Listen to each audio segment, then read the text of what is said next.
Hello दोस्तों, स्वागत है आपका SP7 शिक्षा शक्ति चैनल पर। दोस्तों, हम देख रहे हैं मध्य प्रदेश महिला सुपरवाइज़र में खंड ए पोषण एवं स्वास्थ्य का सिलेबस।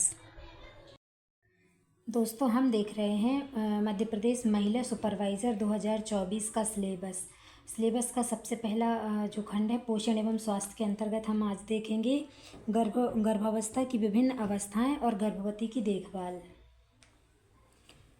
तो दोस्तों, गर्भावस्था जो होती है वो मेनली 3 ट्राइमेस्टर में डिवाइड होती है।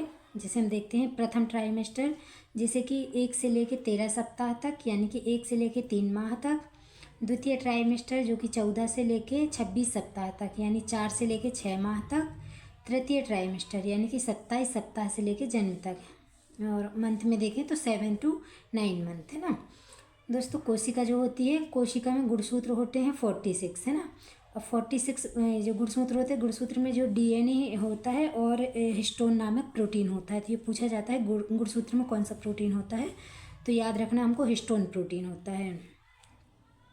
दोस्तों, मानव में जो जनन कोशिका होती है उससे मादा में जो होते हैं वो शुक्राणु निर्मित होते हैं, और नर में जो होते हैं वो अंडाणु निर्मित होते हैं ना। मादा में एक्स प्रकार के 22 जोड़ी शुक्राणु होते हैं, और नर में जो होते हैं XY अंडाणु होते हैं, है ना। तो 22 पेयर तक तो XX रहते हैं, मतलब दोनों में सेम रहते हैं, लेकिन जो 23वां पेयर बनता है, क्योंकि मादा में तो शुक्राणु XX होते हैं, लेकिन नर में जो अंडाणु होते हैं वो X भी होता है और Y भी होता है, 23वां जोड़ा। तो देखते हैं 22वें जोड़े तक तो सेम रहते हैं, लेकिन 23वां जोड़ा अगर XX मिलता है तो बेबी गर्ल का बर्थ होता है, और अगर 23वां जोड़ा जो होता है वो X और अंडाणु से अगर Y मिलता है तो बेबी बॉय का बर्थ होता है।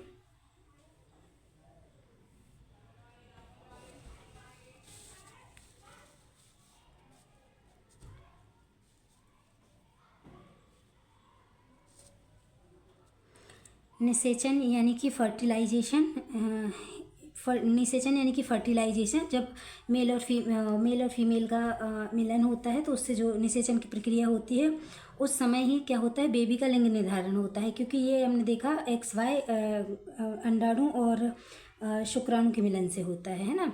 तो देखो, निषेचन की प्रक्रिया देखते हैं, इसको जेनोपेलोसीडा कहते हैं। इससे क्या होता है, जायगोट का निर्माण होता है, फिर विदलन प्रक्रिया यानी कि कोशिका विभाजन होता है ना। अब जब फर्स्ट सेल बनती है, मतलब निषेचन के बाद जब फर्स्ट सेल बनती है, जिसे कि जायगोट कहते हैं, और ये फर्स्ट सेल जब है 2 पार्ट में डिवाइड होती है तो इसे ब्लास्टोमिया कहते हैं, है ना। फिर ऐसे ही ये 4 पार्ट में डिवाइड होती है, उसके बाद 8 पार्ट में डिवाइड होती है, उसके बाद 16 पार्ट में ये 5वें दिन डिवाइड होती है, जिसे कि मोबला कहा जाता है ना। और फिर 16 से ये 32 पार्ट में डिवाइड होती है, जिसे कि ब्लास्टोसिस कहा जाता है। दोस्तों, अब ये ब्लास्टोसिस प्रक्रिया है, जो ब्लास्टोसिस जो मतलब विभाजित होता है तो वो 2 पार्ट में डिवाइड होता है। 2 पार्ट में क्या, एक आंतरिक सेल बनती है जिसे इनर सेल कहते हैं, और एक उसका दूसरा भाग बाहरी सेल बनता है जिसको कि ट्राफोब्लास्ट कहते हैं। दोस्तों, आंतरिक सेल जो होता है इससे बच्चे का निर्माण होता है, ठीक है, और ट्राफोब्लास्ट जो होता है इससे कोरियोनिक झिल्ली बनती है ना। अब ये जो बेबी होता है वो कोरियोनिक झिल्ली के अंदर होता है। अब इनर सेल के जो होते हैं 3 पार्ट होते हैं। एक तो होता है एक्टोडर्म, जिससे बाहरी त्वचा का निर्माण होता है, बाल और नाखून आदि बनते हैं। दूसरा होता है मेसोडर्म, जिससे रक्त परिसंचरण तंत्र बनता है। तीसरी लेयर होती है एंडोडर्म, जिससे कि ग्रंथियां बनती हैं, पेट, बड़ी आंत या मूत्राशय आदि का निर्माण होता है ना। गेस्टुला कहते हैं, गेस्टुला से भ्रूण बनता है, भ्रूण से फीटस बनता है, फीटस से फिर बेबी बनता है। तो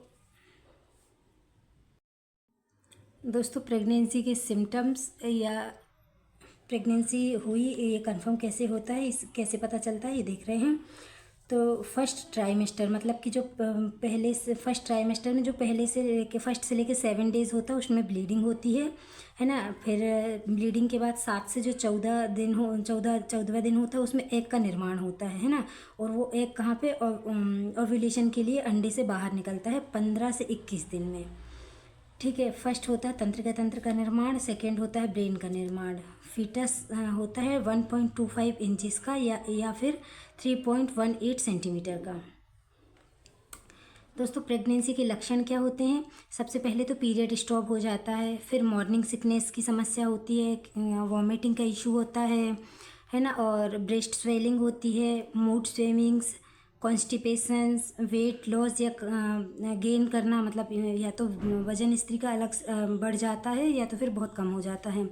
खाने के लिए क्रेविंग होना या डिसलाइक, मतलब कोई पसंदीदा चीज़ भी फिर पसंद नहीं आए, है ना, और फीलिंग टायर्ड, मतलब थकान जैसा महसूस होता है।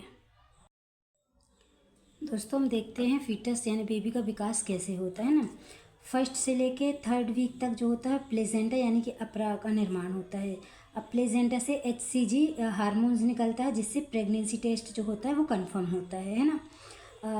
फोर्थ वीक में ब्रेन, स्पाइनल कॉर्ड और हार्ट बीट भी आ जाती है ना, और एमनियोटिक झिल्ली के अंदर जो द्रव होता है उसका निर्माण भी हो जाता है। 4 to 5 वीक में हम देखते हैं ओवरी यानी कि अंडाशय, और 6 to 7 वीक में जो होता है वो चेहरा, आँखें, पलकें, इनका निर्माण हो जाता है। दोस्तों 7 to 8 वीक में टेस्टस यानी कि वृषण उदर गुहा के अंदर होते हैं, लेकिन ये उदर गुहा के बाहर निकलते हैं 7वें माह में। और 10 वीक में होते हैं बच्चे का सिर जो होता है गोल सिर का निर्माण हो जाता है। और 11 सप्ताह में RBC का निर्माण होता है यकृत एवं प्लीहा में, है ना। 13वें सप्ताह में मूत्र जो है वो बाहर निकालता है, हार्मोन्स का निर्माण भी होने लगता है। 16वें सप्ताह में पाचन तंत्र कार्य शुरू होता है, आवाज़ सुनना भी शुरू कर देता है। दोस्तों 20वें सप्ताह में अल्ट्रासाउंड से जो है वो बच्चे का हम चेहरा भी देख सकते हैं। 26वें सप्ताह में मेलानिन, जिससे कि त्वचा का रंग होता है, उससे बाल, नेत्र, त्वचा आदि का रंग निर्धारण होने लगता है। मेलानिन में क्या होता है? पिगमेंट होता है यानी कि लवक होता है। दोस्तों 37वें सप्ताह में बेबी पूर्ण विकसित हो जाता है, और 40 से 42वें सप्ताह में मतलब प्रसव के लिए तैयार हो जाता है। मतलब 270 से लेके 280 दिन में ये पूछा जाता है, प्रसव का सप्ताह पूछा जाता है तो 40 से लेके 42वां सप्ताह, और प्रसव अवधि जो होती है दिन में पूछा जाए तो 270 से लेके 280 दिन के बीच में, है ना। प्रसव जो होता है ग्रीवाद्वार से होता है। प्रसव के दौरान जो हार्मोन्स रिलीज़ होते हैं ये बहुत इंपॉर्टेंट है, याद रखना है, ऑक्सीटोसिन और रिलैक्सिन हार्मोन्स। प्रसव के दौरान हार्मोन्स रिलीज होते हैं, ऑक्सीटोसिन और रिलैक्सिन हार्मोन्स। ये बहुत इंपॉर्टेंट है, इनको अच्छे से याद रखना, ऑक्सीटोसिन और रिलैक्सिन हार्मोन्स। ये हार्मोन्स जो होते हैं वो नॉर्मल डिलीवरी कराने के लिए बहुत महत्वपूर्ण होते हैं, है ना। अब प्रसव कैसे होता है? 2 कंडीशन होती हैं प्रसव की, ए या तो नॉर्मल होता है, बी या तो सीजेरियन होता है। अगर सारी चीज़ें ओके हैं और बेबी हेड डाउन पोजीशन में है, मतलब उसका जो सिर होता है वो नीचे ग्रीवा की तरफ होता है या योनि की तरफ होता है, तो नॉर्मल डिलीवरी के चांसेस होते हैं। इसमें प्लेजेंटा जो होता है वो 30 मिनट में बाहर आ जाता है। और सीजेरियन की संभावना कब होती है? जब बेबी हेड डाउन पोजीशन में नहीं होता, या बेबी की गर्भनाल जो होती है वो बच्चे के गले में फंस जाती है, या फिर बच्चा आड़ा टेढ़ा होता है, या बेबी का वेट बहुत ज़्यादा होता है, या फिर माँ में कोई कॉम्प्लिकेशंस होते हैं, तो फिर सीजेरियन का किया जाता है। दोस्तों आज की जानकारी अच्छी लगी हो तो प्लीज़ चैनल को लाइक, सब्सक्राइब एंड शेयर करें। मिलते हैं अगली वीडियो में गर्भवती महिला की देखभाल के साथ। Thank you. जय हिंद, जय भारत।